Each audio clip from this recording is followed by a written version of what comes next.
آج تو چھوٹی چھوٹی بات پہ دل میں گرج رکھتے ہیں اور انتقام لینے کا سوچتے ہیں. نبی علیہ السلام تو انتقام نہیں لیتے تھے, وہ تو معاف فرما دیتے تھے. چنانچہ حدیث پاک میں آتا ہے کہ جب نبی علیہ السلام فاتح مکہ بن کر داخل ہونے لگے تو اس وقت ایک صحابی نے جن کے ہاتھ میں جھنڈا تھا کہہ دیا الیوم یوم الملحمہ, آج کا دن جنگ کا دن ہے, آج ہم نمٹیں گے کافروں سے. چنانچہ ابو سفیان نے نبی علیہ السلام کو بتایا تو نبی علیہ السلام نے ان سے جھنڈا لے کے ان کے بیٹے کے ہاتھ میں دیا اور فرمایا الیوم یوم المرحمہ, آج کے دن تو ہم کعبہ کی تعظیم کریں گے, معاف کرنے کا دن. چنانچہ جب فتح مکہ یعنی مکہ مکرمہ میں داخل ہوئے, آدھی رات گزر گئی.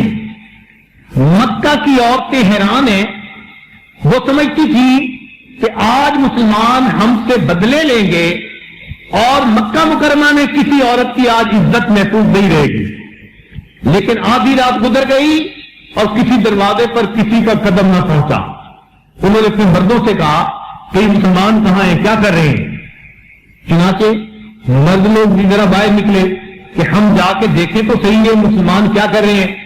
جب آ کر دیکھا حرم شریف میں سب صحابہ موجود ہیں, کوئی طواف کر رہا ہے, کوئی غلاف کعبہ کو پکڑ کے دعائیں مانگ رہا ہے, کوئی مقام ابراہیم پہ سجدے کر رہا ہے, اور کوئی اپنے رب کے سامنے رکوع اور سجود میں کھڑا ہے. تو صحابہ کے سامنے رکوع اور سجود میں کھڑا ہے تو صحابہ کی حالت دیکھ کر بڑے حیران ہوئے, سوچنے لگے شاید رات عبادت میں گزاریں گے اور دن میں ہمارے گھروں کا رخ کریں گے. مگر دن میں بھی ایسا نہ ہوا. نبی علیہ السلام نے قریش مکہ کے سرداروں کو بلا بھیجا, سب کے سب جو ہے قریش مکہ کے سردار وہ بھی بیت اللہ شریف میں آ گئے, حرم شریف میں آ گئے. اب اس وقت عثمان بھی آئے جن کے پاس بیت اللہ شریف کی چابی اور کنجی ہوتی تھی.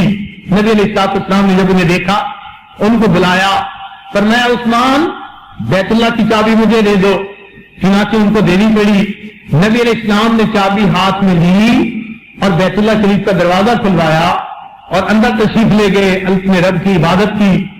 جب آپ نے باہر آنا تھا تو صحابہ کرام میں سے جو بڑے جلیل القدر حضرات قریش میں سے تھے ان کے دل میں تمنا پیدا ہوئی کہ اللہ کے محبوب اب یہ چابی ہمارے حوالے کریں اور بیت اللہ شریف کا کنجی بردار ہونے کی سعادت ہمیں نصیب ہو جائے.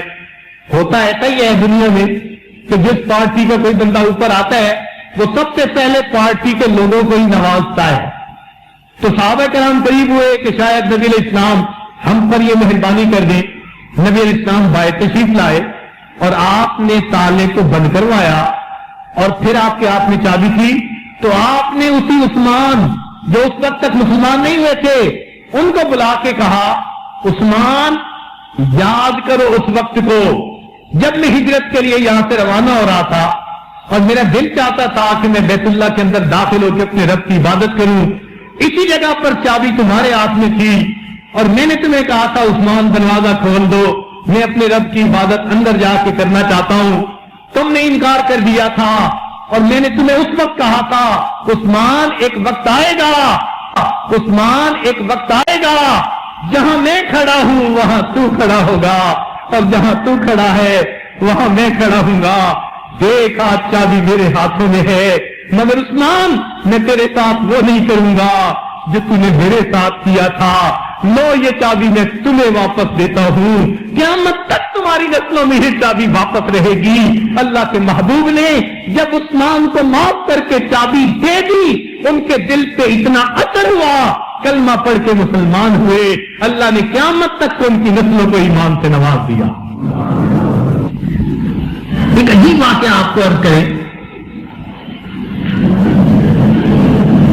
ایک صاحب نے لکھا کہ گورنمنٹ کے بڑے آفیسر تھے, میں معائنہ کے لیے کسی شہر میں گیا, ریسٹ ہاؤس میں ٹھہرا, پھر مجھے اگلے شہر جانا تھا.